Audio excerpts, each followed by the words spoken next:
శాంతాకారం భుజగశయనం పద్మనాభం సురేశం విశ్వాధారం గగనసదృశం మేఘవర్ణం శుభాంగం లక్ష్మీకాంతం కమలనయనం యోగిహృద్యానగమ్యం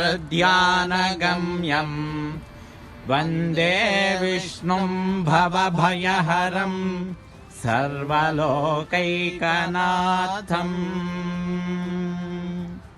శ్రీరంగం శ్రీ రంగనాథ స్వామి యొక్క దివ్య గోపుర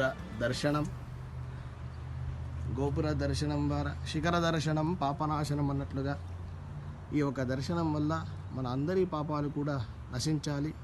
రంగనాథుడి యొక్క దివ్య అనుగ్రహము అందరి